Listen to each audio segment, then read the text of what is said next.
বস্তুনিষ্ঠ সংবাদ কর্মী, তাদের মধ্যে কোনো দুই নম্বরই নাই। আমি আপনাদের সহযোগিতা চাই সাংবাদিক বন্ধুগণ। আপনারা অতীতে ওই লালমাইয়ের ঘটনায় যেমন আমাদের পাশে ছিলেন, সেই অন্যায়ের বিরুদ্ধে ওই বদরপুরে যেমন আমাদের পাশে ছিলেন, ওই মামিশ্বরে যেমন আমাদের পাশে ছিলেন, চট্টগ্রামের উদিয়ানায় যেমন আমাদের পাশে ছিলেন, পরিচ্ছন্নে আমপুরে যখন যেমন আমাদের পাশে ছিলেন, এই ঘটনায় ব্রাহ্মণপাড়ার শশীদলে যেমন আমাদের পাশে ছিলেন, আজকে মাওলানা নজরুল ইসলাম সাহেবের এই ঘটনায়ও আপনারা ন্যায়ের পক্ষে থাকবেন। একজন আলেমের ইজ্জত রক্ষা করার জন্য সাংবাদিক হিসেবে আপনারা পেশাদারিত্বের পরিচয় দিবেন। আমি মুক্তি চাই, নজরুল ভাইয়ের মুক্তি চাই, ইসলামের শত্রুরা হুঁশিয়ার, সাবধান, আলেম ইমামের শত্রুরা হুঁশিয়ার, সাবধান।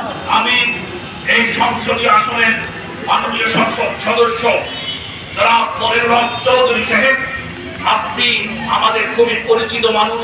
গত পরশুদিন আমি একজন ইমাম সাহেবের বিষয় নিয়ে গণেশতলা দুর্গাপুরের একজন ইমামের বিষয় নিয়ে আপনাকে ফোন করেছিলাম।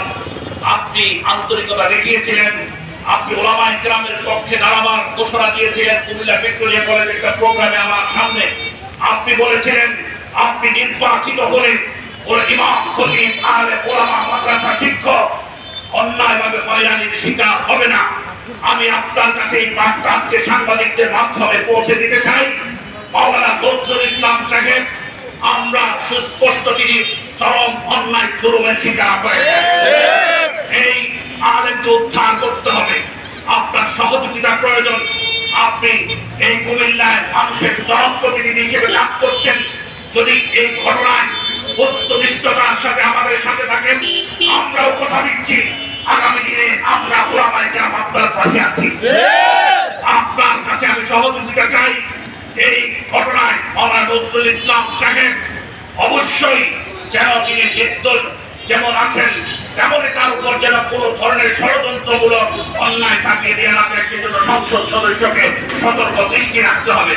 পাশাপাশি কুমিল্লার জেলা প্রশাসক মহোদয় এবং মার্কেট পুলিশ সুপার, আপনাদের দুজন জেলা সিটি কর্পোরেশনের সম্মানিত প্রশাসক, আপনাদের কাছে আমি অনুরোধ করছি এই বিষয়ে আপনারা অবশ্যই ন্যায়ের পক্ষে থেকে মাওলানা নজরুল ইসলাম সাহেবের উপর যে মত সৃষ্টি করা হয়েছে, একটা হত্যার পরিকল্পনা করা হয়েছে, এ বিষয়ে আপনারা আমাদেরকে সহযোগিতা করবেন।